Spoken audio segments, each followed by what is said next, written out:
dhaqee saayikoolojikaalii hikimnaa fudhachuu hin danda'a. Kan biraa qoricha fudhadhee fayyuu hin danda'a. Torbee tokko dhukkubsadhee waggaa tokko fayyuu danda'a. Waggaa tokko dhukkubsadhee ji'a tokko fayyuu hin danda'a. Istireesis jiraachuu hin qaba namni.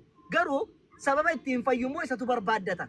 Sababa fayyinaa isatu barbaaddata. Haa ta'u garuu haa ta'u wanti hin jedhu fayyina isa bara baraa jiraachuudhaaf garuu Rabbi yookaan waan macaafa keessa jiru yookiin quraana keessa jiru adda baafatanii fayyina bara bara akka ati fayyitu malee fayyina isaa asirratti fayyanii utaalaa jira jedhu akka ati.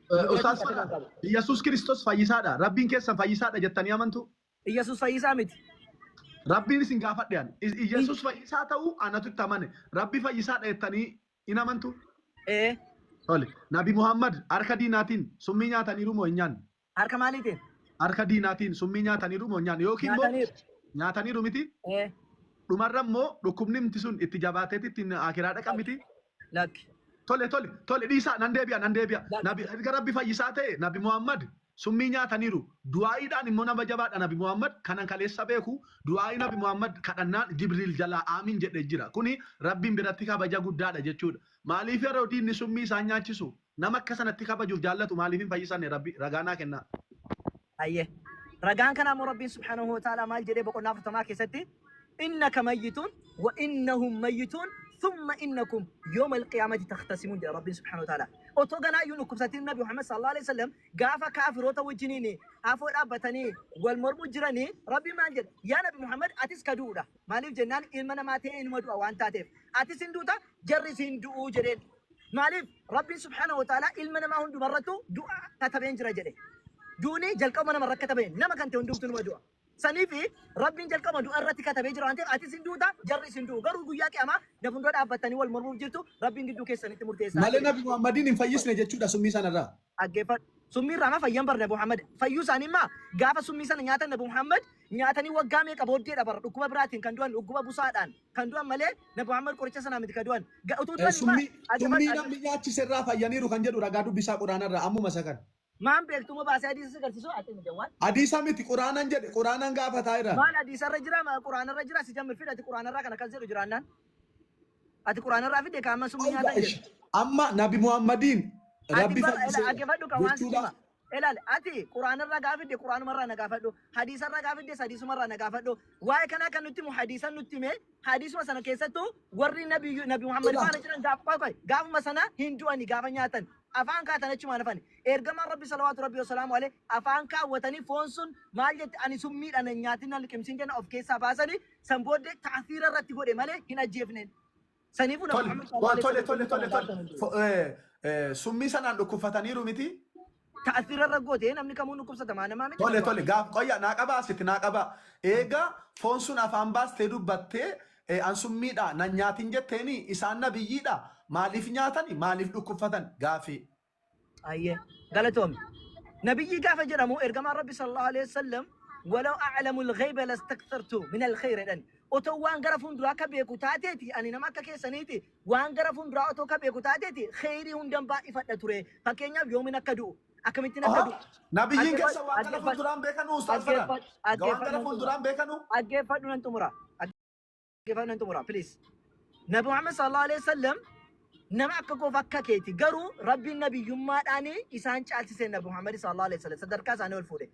Ghaybii waan gara fuulduraa kan beeku Rabbiin qofadha. Garuu waan gara fuulduraa keessaa Rabbiin waan isaan beeksise hedduutu jira. Garuu guyyaatti du'an eessatti akka du'an akkamitti akka du'an Rabbiin isaan hin beeksisne. So Nabi Muhammad sallallahu alaihi wasallam otoo waan beekin akkamittiin nabiyyi taaree ustaas fadha. Wait nan xumura awwal hin jarjariin na gaafattee nan xumura gaafan xumure na gaafadhu gaafii kee. Tole ayya kabajaa waliin haasofna. So Nabi Muhammad sallallahu alaihi wasallam maali gaafa maaloo sana nyaatanu itti mushiyyuu afaan foon sanaa beekuun isaaniiyyuu beekumsa nabiyyummaa raajii Rabbiin subhaanahu wa ta'ala isaaniif kenne. Kunuu nabiyyummaa isaanii kana ragaaggatu. Namni kamuu sagalee foonii dhagee afaan keessaa baasee ani summii dhattee hin dhaga'u.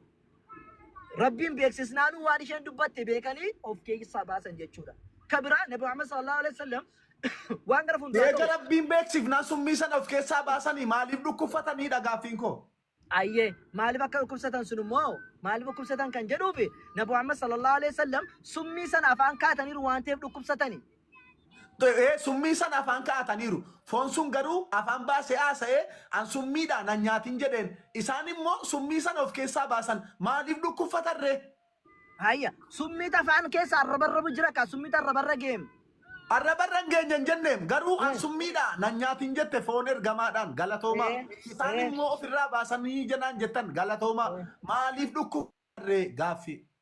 Sababin jarri dhukkubsatammoo mee ati barakiinaa amma kokkee kee keessa gashadhuti akka fayyaateetu laalla. Okay, barakiinaan immoo akka annabiyyi waan hin taaneef an summiidhaan an dhuginnaan hin jettu. Isaan nabiyyi waan ta'aniif an summiidha na dhaggeeffadhaa. Na dhaggeeffadhaa. Garaagarummaa isaasitti maaggeeffadhu garaagarummaa isaa. Garaagarummaan keenya nabi Wangeelarraa dhabe nan dhabe otoo argadheenu si gaafadhu. Ati dhiyoodhatte musliimummaa kana amma warratti dhiyoodhatte kana kotaa bar akka booniyyee sanaantinii gootanii waa'een keessa. Ani dhiyoodhatte. Ani dhalootuma korraa musliima alhamdulillahi rabbil alamin shukriin kan rabbiiti. Keessatti dhalatte? Irratti dhaladhe alhamdulillahi rabbil alamin. By the way warri keessatti dhalate wanta amantaa kana warri waliin gaafatanillee waallee hin jedhan. So warri akkas ta'u kun warra dheengaddeeti. Tokkoffaa warruma keessa akkasumayyaa jettan tokko jirti intalli intirii wayii. Maqaa namaan zambii fudhatta maqaa namaan namni ansi bira jira anuma duukaase astaghfirullah jeeni asum. No media. Kun miidiyaadhaan beektaa. Ammatti gaaffii dabdee jirta kalas gaaffii dabdee jirta. So isaan ture warri waa'ee amantaa kana intinii godhu warra dheengaddee kanatti asii ol qoqora. Ati garuu keessatti gaaffii naa deebistamu ati maqaa namaan gaaffii naa deebistamu dhabdee miti amantiin dhugaa akka beenteen amantiin qabne beettee naa himtee jirta. Kun ragaa guddaadha kuniyyuu goolii quraana keessa amantiin beentee kun sirrii miti iddoo jedhee barraa'ee jiru naa baasu. Sirrii miti maqaamti beentee yoo quraana keessa hin jiru maal hojjeta kun maqaamti beentee amantiin waliin olii gadi. Wanta quraana kee keessa hin jirre maaltu si gashee kan nama hojii si geesse moo dhufanii naan arrabsanii. Deebiin qabdu dee sabboontu 4:30. Habiibti ansi wajjin dubbachuu fi yeroo hin qaban mala fassutaanaa hin seene malee. Amantiin kee maal amantiin itti qaanfata namni anama fakkeenyaaf alhamdulillah rabbil alamin qoy alhamdulillah rabbil alamin ati amantii kee maal jenne gaafadhu ani musliim alhamdulillah musliima ta'e kiristaana ta'e mina gabbash sabboontu nan laallatu haasaa tapha biraa jiraate nan haasaa kan kanaan kaasee tarraba amantii islaamallee nan kabaja amantii kolee nan kabaja fassonna beekuu danda'a narraa gabu. Tayi amantaa kee ni mattu. Amantaa kufiitti waan hin beekne maaf itti amantu? Kolkollee waaqumse miidiyaa irratti ni bofarsoon beeka amantii koo abiibti yookiin immoo viidiyoo koo jedhanii ilaali. Amantii dhufii qaanfiin qabu beeke akka barbaaddetti himachuu dandeessa. Qaanfii firraa hin qabu. Amma bakka hin deemu bakka hin taa'u bakka hundaatti ati maal alhamdulillah ana musliim qaanfiin qabu. Amantii ofitti maaf qaanfatta? Isin koo warri fudduuf dhaqxaan kun akkuma kanatti hin bayyaanattu ani koo lamman saanaan kabajaan sin jedhe yoo barbaadde mudhaqi jala galiiti. Viidiyoon koo laali namni na beekan jiru afarsoon mataan isaa na beeka amantii koo.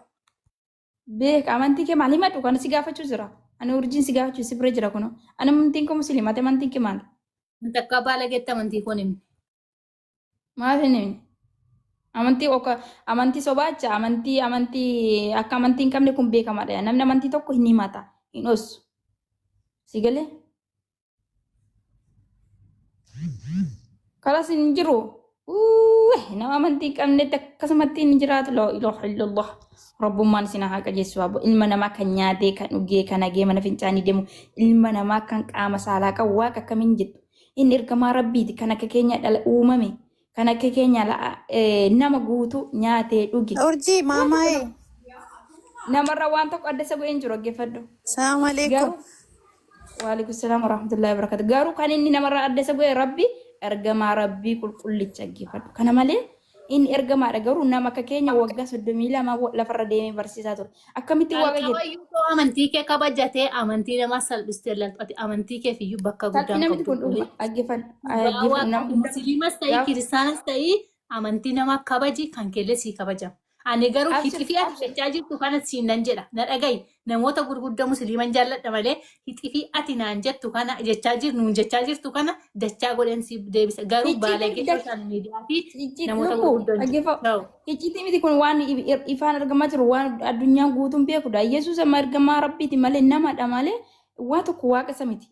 Waan in argamu hin mul'atu akka isaan malatti arshii gubbaa jira rabbi tokkichi kaaligi tokkicha kan samiif kan dachee dhume garuu Yesuus immoo waggaa 32 lafarra deemee barsiisaa ture otoo ta'es aangoo isaa gooftummaa kan kenneefi Waaqayyo abbaatu kenneefi malee ofiisaa hin qabu aangoon sun iyyuu jecha Waaqayyo abbaa booda irraa fuudhee